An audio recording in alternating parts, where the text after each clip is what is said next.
Good afternoon. I am here with Tom Lombardi, President of the State Council from 2000 to 2001. And I even have your picture from back then. Wow, look at that. Yes, we were young. Yeah, change colors and Yes, yeah, dark hair, yeah. all of those things. More dark hair, more hair. Yes. So, when you joined the State Council, were you a staff member, student, or management? Uh, I joined the New York State Council in 1983 when I was a resident at Buffalo General Hospital. Okay. It was our mentor, Susan Hunt, basically handed us the application that was completed and said, "You need to become a member of the New York State Council." And she said, "I'm not forcing you, but recognizing that the value, also recognizing it." She said, "I know you had been a leader in your student organization, so you really need to become involved." So it was 1983. And actually, I was looking for the certificate, because we used to get a certificate of membership. You may have remembered yours. Mm-hmm. Uh, who signed it was Marcia Gutfeld. Aha. So, I had a connection with Marcia from right in the beginning of she signed my first membership application. So, So now, who did you meet that made you want to advance in the organization? uh, I think it was from the very beginning. Meeting with the local folks and with Susan Hunt and the other members of the leadership team from Buffalo General when I was there, because they were involved. Uh, and you'd go to a meeting and they would come up to you and say, "How are you doing?" And then that's where I met Wayne Conrad, and I met Jack Katrinos, and others from the Western New York area. And that was that influence to say, you've got the directors that are involved that are taking interest in just shutting down some of these messages so we don't get disturbed. Uh, they took interest in not only the residents but any new practitioners and sort of brought them into the fold. Okay. So it was after that when I left New York and came back to New York. Still maintained the membership. Came back to New York into the Albany area, and and then the influence in the Albany area was folks like Bob Hamilton, Mary Andritz, who were all members of the organization at the time, and encouraged all of the young practitioners to become involved and not just become involved but become leaders in the organization. Okay. Now I know you mentioned Jack Katrinos and Sue Hunt and Marcia Gutfeld. Um, who were the other presidents that you got to know, and what were they like? Uh, Specifically looking at some of the older people. yeah, it's interesting that I think back to probably the first president of the New York State Council, other than Marcia. I got to meet Marcia when I was a resident, but then when I was a student at UB, uh, and I did a rotation at Bassett in Cooperstown, and it was with Joe Bertino, who was a member, but it was Tom O'Brien, uh, who would, you had to meet with him. I wasn't on rotation with him, but I had to meet with him every week. And it wasn't about what are you doing on a rotation, but what do you want to do in your professional career? And so Tom O'Brien actually was a big influence in the beginning. And he said, "Well, I'm a past president." So there was that influence. And so I got to know a little bit more about the organization. But then it really was when we moved back to New York and we went to our first annual assembly back in New York from the Albany area. And, it wasn't necessarily past presidents, but it was leaders of the organization. Alan Caspy, Jack, Susan, Wayne Conrad. We were at an annual assembly and you were introduced to them. And that's when I first met Bernie Mell. And he introduced himself, and others, Zach Hannon and Bruce Kay. Bruce wasn't a president, but I thought he was, because of the influence he had on the organization and the influence he had on a lot of the leaders. And so it was those leaders that was first. And then when I first went on the board, we were probably on the board about the same time. And remember, there was the new young guys that sat at one end of the table, and the senior folks, Bernie, Tom O'Brien, Harvey, Maldow, and others that sat at the other end of the table. But then they said, okay, let's integrate. And so we started, meeting with them together. So those are the ones that really influenced. And then it was the newer, and I'm saying newer was because they were a whole lot younger than that, those senior folks. People like Patty Ciola, who I met as a resident. And she was one of the influencers, because she was on the board, and she said, I think you would be a good board member. So we'd like to see you. She wasn't the president at the time, but she was going into the presidential office. So Patty Ciola and Nancy DeLegro all were big influences on continuing the organization and becoming further involved. But I guess it was Harvey Maldow who said, when are you running for president? And I said, well, he said, I shouldn't say when. It's like, you will run for president either this year or next year. He said, because of the leadership quality. And so that's when I sort of said, I need to make that next step to go into the presidency. And at that point in time, I'd held 3 different positions on the board, so it was time. So, but it was all those folks. But I would say probably one of the biggest influence was Bernie, and it wasn't necessarily because he was, director of pharmacy at Mount Sinai, but because he was Bernie, and he said this is the leadership, and so he was the one who actually gave me the interest in advocacy. So that's why it stepped into that role for a while, and became president. I've gone through some of the pictures, and I have a couple of you standing next to, what was his name again? The original parliamentarian. Yeah, Rich De La Guardia. Yeah. Yes.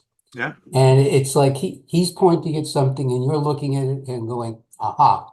Yeah. Yeah. He's training him at that point. Yeah. And I didn't really recognize that Rick was training me until I was finishing up my immediate past presidential year, and Rick said, "I'm retiring." I said, "Oh, thanks for your service." And he said, "Well, by the way, your name has come up to step into that role." So, well, and he did the ceremonial handing of Robert's Rules of Order. He said, my suggestion is to take my copy and get a new one, because as he handed it to me, the binding sort of was coming apart. And so I did get a new one, but I went through all his notes in there and actually I'll show you what sits on my desk every day. So you can see Robert's Rules of Order, and you can see all the tabs in there and all the notes. This is my second copy, and it's a hard mount, so doesn't fall apart. But that's how I got involved with and being Uh-huh. parliamentary because Rick just basically said, I'm handing it off to you. So I said, thank you very much. Yeah, excellent. So, what challenges did you see as a member, board member, and president for the organization? Well, as a member, I think the first challenges we saw once again in a beginning member, a young practitioner, and a lot of these have been addressed, I guess, with technology, is that we didn't get enough face time with the entire membership, simply because the state of New York is so large. I had come from the state of Connecticut, and living in central Connecticut, it was literally a 30 or to 40-minute drive in any direction, and you were in another state. And so we would be able to meet as a whole state every month, but recognizing that it was hard. So I think as a new member, it's like, okay, is the existence of the New York State Council a Northeastern society? No, it's a whole organization. And then moving into the board, I mean, there's a whole set of challenges.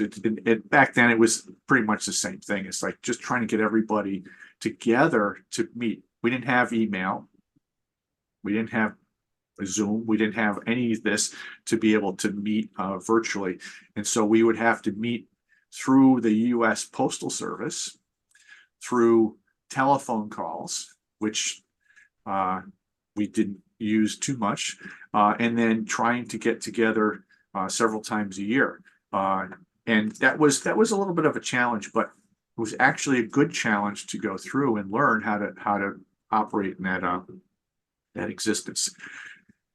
As the president, every year, and I was looking back at some of my notes, and some of the articles, the presidential articles that we put together, and it was coming into the same challenges, and it's a lot of the same challenges as that still occur, and that's making sure our finances are in order, so that we can operate to better serve the members. It's been in existence since the organization started, because we're a service organization. And then dealing with the day-to-day challenges. I came on board as president into the presidential years, and with a new executive director, Deb Feinberg, and she was hired during John's presidential year, but I was her first president from start to finish. And we met with a couple of challenges in the office, just trying to run the office because it was new. And we had gone through 2 executive directors in the previous 2 years. And it's making sure that the staff was operating correctly and so forth. And then, but it's the other challenges is like, okay, what's our agenda? Trying to maintain the leadership. At the time, we were really working on CDTM, trying to get that passed, and trying to corral the board members and the membership to say, okay, it's really important to meet with your legislators. Unfortunately, I had a great vice president of governmental affairs at the time, Joe Medicis, who was very good at convincing people to meet with your legislators. And so that was one of the big parts of my presidency year, was to defining those basics of CDTM, which ended up being the legislative process that we follow today. So lots of different challenges, and I think coming out of the presidency years, and I still see it as somewhat of a challenge, and probably a challenge for the organization, and it's I think it's becoming more reinvigorating, is keeping the senior members of the organization involved, the past presidents, because there's a wealth of information. And we're seeing, I think, just this is an example. It's like, what's out there and what can, so that we can mentor the newer members, and the newer officers and the newer, board members. Okay, good. I mean, I'll get to generational gaps in a few minutes, but one of the other questions I wanted to ask was, how often did the board meet, and was it organized, professional, or was there a lot of camaraderie? Uh, Trying to recall, we used to meet, I think it's at least 4 times a year, and it used to be 2 or 3 days at a time. And we would try and meet in between as well, if we could, smaller groups. And we had the executive committee that would meet, and fortunately would meet most of the time in Albany. But yeah, we would meet, in different locations, and we'd be there on site for several days. And I think that's where I started to really develop some camaraderie with the other board members that particularly traveled with us, because if it was down in New York City or in northern New Jersey, where we met a lot, that was a 2 hour drive, 2.5 hour drive with Mary Andrins, who was president a couple of years ahead of me. And it's like, well, we got to know each other, and then we would get down and we'd spend time. I think some of the best moments of the board meetings at that point was when we would sit down in the evening and not necessarily be talking about New York State Council related activities. We would sit down and get to know people. And let's get out, Tom O'Brien was a mentor from the beginning. And every board member, I suspect almost every board member heard the stories. Like, when Tom and Lori, my wife, after they came back to New York, we were down in New York City, and we literally walked into each other in Saks Fifth Avenue, and we did. And so he's like, so you'll see people all over the place, and you'll develop that connection. But it was those evenings. There was a lot of camaraderie with the board members, I think, and that's where you learned about the other members as a person, not just as a pharmacist, as a board member. And you learned that what they did outside, what they liked to do, what they didn't like to do. And we would sit around and often tell stories, and we used to hear the stories of the old days, which are now the old days. And you'd talk about past practitioners, past people, and what they did. And they learned more. They learned a lot about your family and what you liked, and what you didn't like, and what you did for fun. So there was a lot of camaraderie back there, back those days. Not just traveling to the meeting, but also once you're there, and then when you would leave, it was like you're leaving your family until next time. Mm-hmm. Okay. We were talking a little bit about generational changes with the millennials and the different options that they have now with New York State Council. Sometimes it's a me too or me first environment. How do you feel? Are they going to be ready for the challenges of moving the council forward?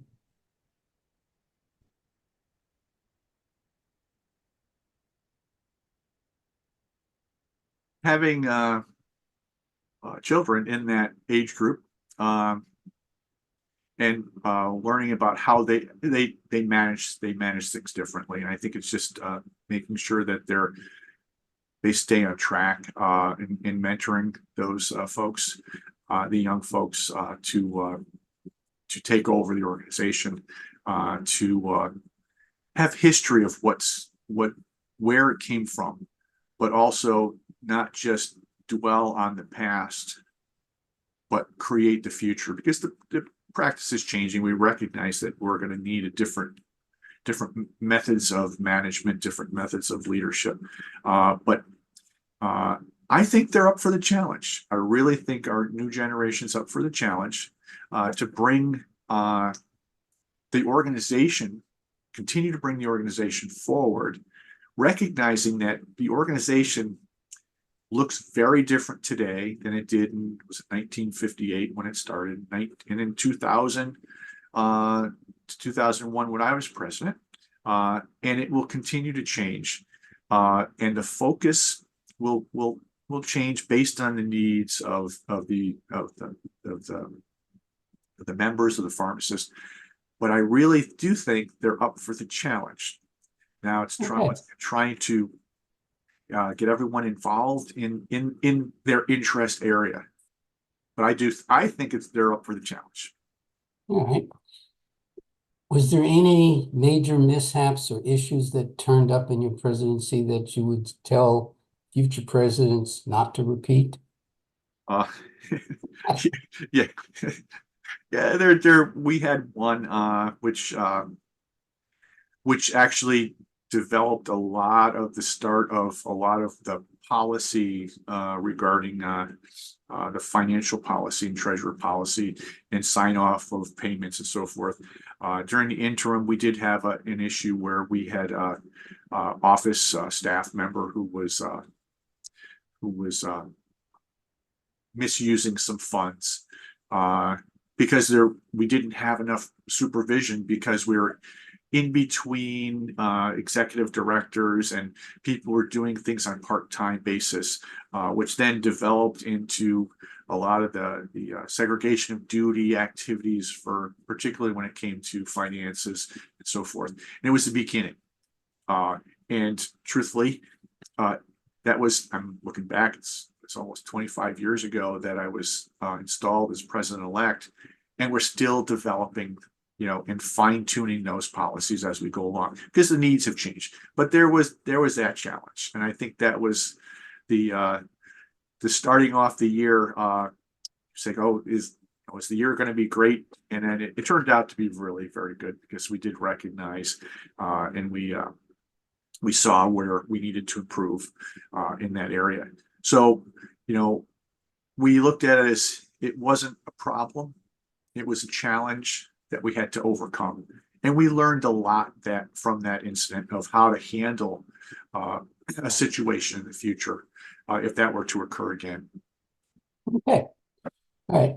The annual assembly, in looking through some of the earlier notes that I found, the first assembly was, I believe, 3.5 hours long. Started at 10, had a lunch break, and ended at 3.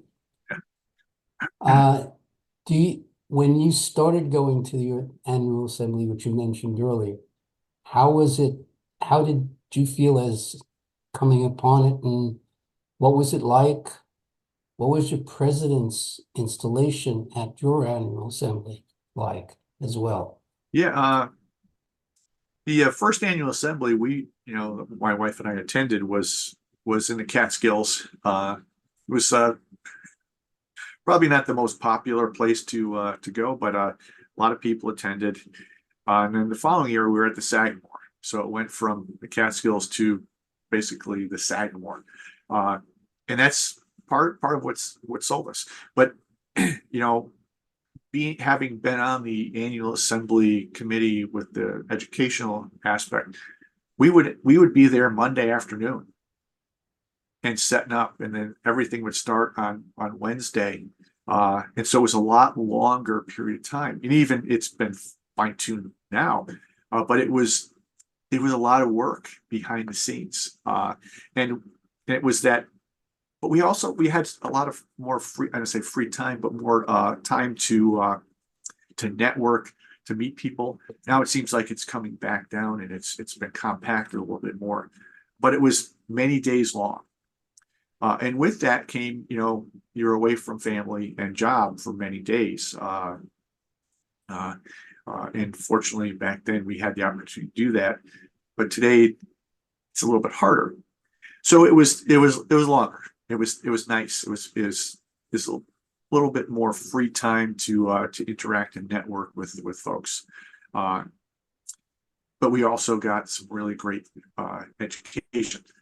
Not necessarily always the accredited programs, because we didn't always do the accredited programs back down there, but you got to know what people were doing and thinking. Spend a little bit more time. For my installation year, it was at Sagamore, so it was fortunate. It was just right up the road from where I am, so family could be there to witness. And then when I handed it off to my successor, we were in Buffalo, and it was it was a lot of it was very formal, and I think it still is formal, because it's an occasion that will always stick with me. I remember walking into the installation, and everyone sort of shaking your hand, yes, congratulations, so forth. So it was a good experience. We really liked it. Okay. Any parting thoughts as to nuggets of information that you want to impart to future people who might be listening to this? Yeah, I think one of the biggest thing is that if you're listening to this and you are not yet a president, listen to every single one. Every president has, past president has messages, as well as reach out to them and talk to them. Ask them, how'd you get through this? How can I get through it? Because I really think that every one of the past presidents really wants to act as your mentor, so that so the organization continues to be successful. I don't know if I'll make it to the 100-year, but our future presidents will, and I think it's going to be reach out, talk to us. Ask for help, ask for advice on how to do things. I think we'll make it to the Jubilee. That's not too far off. No. That's 29. Yeah. Okay, I thank you, Tom. Yeah. And with that, we'll end our quote recorded session. Okay. So